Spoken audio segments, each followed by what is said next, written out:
Assalamualaikum warahmatullahi wabarakatuh. Halo semuanya, kenalin nama aku Zemi Syariza. Kalian boleh manggil aku Jamie. Aku adalah mahasiswa tadris bahasa Inggris kelas B2 semester 2. Nah, jadi di video kali ini tuh adalah salah satu bentuk penugasan yang diberikan oleh Mem Nurma untuk menjelaskan apa sih itu bimbingan konseling dan apa perannya. Dan langsung saja. Nah, bimbingan konseling itu adalah aku ngejelasin dari segi bimbingan dan konseling dulu kali ya. Bimbingan itu apa sih?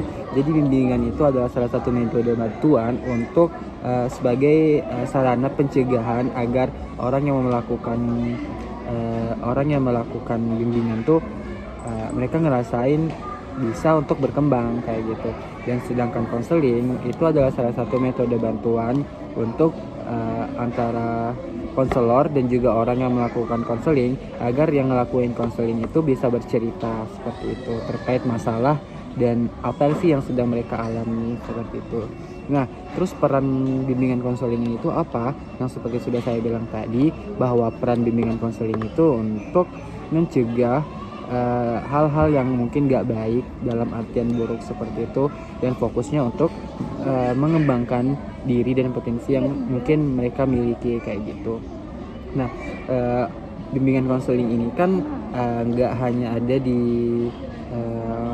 perkuliahan aja, ada di SMP, SMA gitu. Cuma yang jadi masalah di sini itu adalah stigma masyarakat terkait bimbingan konseling seperti itu. Banyak banget siswa dan siswi yang menganggap bimbingan konseling itu adalah hal yang sangat seram karena mereka tuh menganggap bahwa orang yang melakukan bimbingan konseling adalah orang yang bermasalah seperti itu.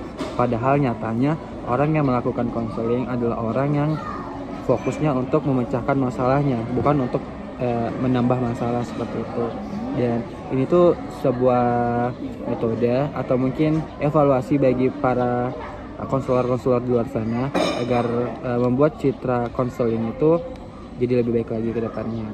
Dan saya sendiri kemarin juga sempat ngelakuin yang namanya observasi, dan di situ kami dan saya itu ngelakuin yang namanya interview terkait peran bimbingan konseling kepada siswa-siswa di sana.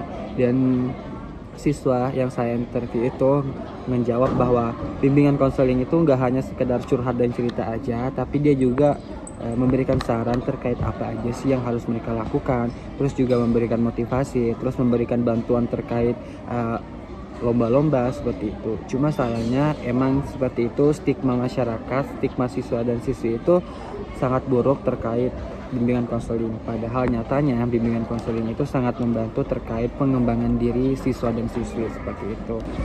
Nah, terus untuk para konselor, mungkin para konselor tuh seringnya ngasih metode-metode saat melakukan konseling itu mungkin monoton hingga akhirnya membuat para orang-orang yang lakuin konseling tuh bosan karena hal tersebut tuh terlalu monoton.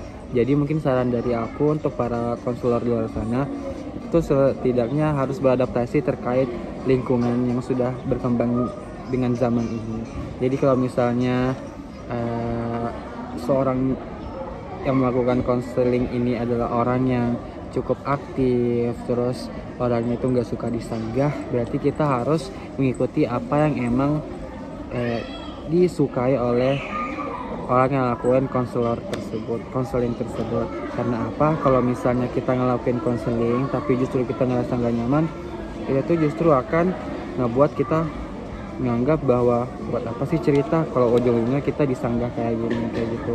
Dan aku rasa para konselor tuh nggak harus untuk ngerasa lebih tinggi gitu loh. Jadi kita ngerasa kayak kita sebagai teman aja, enggak yang kayak aku ini konselor jadi aku yang paling tahu, jadi kamu harus ngikuti apa yang aku bilang. Itu tuh sebenarnya menurut aku enggak banget. Tapi kalau misalnya itu yang terbaik untuk para konselor, untuk para yang dilakukan, untuk orang-orang yang lakuin konseling, mungkin itu beda lagi ya. Cuma dari Mem Nurma sendiri, Mem Nurma tuh bilang bahwasanya Mem Nurma tuh tipe orang yang ngelakuin adaptasi dengan orang yang ngelakuin konseling kayak gitu. Terus metode-metode yang digunakan itu banyak banget. Nah, selanjutnya aku bakalan ngejelasin terkait metode-metode konseling. Nah, mungkin aku bakalan ngejelasin dua aja. Yang pertama itu adalah konseling individual, yang dimana konseling individual ini itu adalah para konselor yang ngelakuin konseling dengan satu orang yang melakukan konseling. Jadi hanya ada 2 orang aja yang melakukan konseling, yaitu konselor dan juga orang yang ngelakuin konseling kayak gitu. Nah terus yang kedua itu ada